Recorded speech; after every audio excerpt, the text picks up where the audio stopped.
रत्नागिरीकरांच्या अनेक वर्षांच्या प्रतीक्षेला आता अखेर पूर्णविराम मिळणार आहे। मुंबईपर्यंतचा विमान प्रवास आता स्वप्न राहणार नाही, तर येत्या नववर्षात तो प्रत्यक्षात अनुभवता येणार आहे। राज्याचे उद्योगमंत्री तथा रत्नागिरीचे पालकमंत्री उदय सामंत आणि आमदार किरण सामंत यांच्या सातत्यपूर्ण पाठपुराव्यामुळे रत्नागिरी विमानतळाचा विकास अंतिम टप्प्यात पोहोचला आहे। नुकताच उदय सामंत यांच्या उपस्थितीत भारतीय तटरक्षक दल व महाराष्ट्र विमानतळ विकास कंपनी यांच्यात ऐतिहासिक सामंजस्य करार संपन्न झाला। किनारपट्टीच्या सुरक्षेला व स्थानिक पर्यटनाला देखील मोठी चालना मिळण्याची शक्यता आहे। विमानतळाच्या टर्मिनल इमारतीचे 90% अधिक काम पूर्ण झाले असून अंतर्गत सजावटीची कामे वेगाने सुरू आहेत।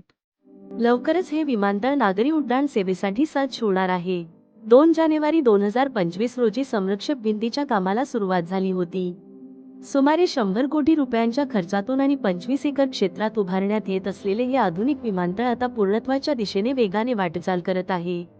मुख्य रस्त्यापासून टर्मिनलपर्यंतचा 1700 मीटरचा प्रवेश मार्ग तसेच धावपट्टी ते टर्मिनल जोडणारा 327 मीटरचा मार्ग जवळपास पूर्ण झाला आहे। आता केवळ मुख्य प्रवेश रस्ता, पार्किंग, रोड मार्किंग आणि काही किरकोळ कामे शिल्लक आहेत।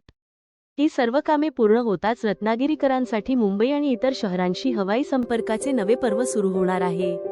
पर्यटन, उद्योग, व्यापार आणि रोजगाराच्या दृष्टीनेही हा प्रकल्प रत्नागिरीच्या विकासाला मोठी चालना देणारा ठरणार आहे।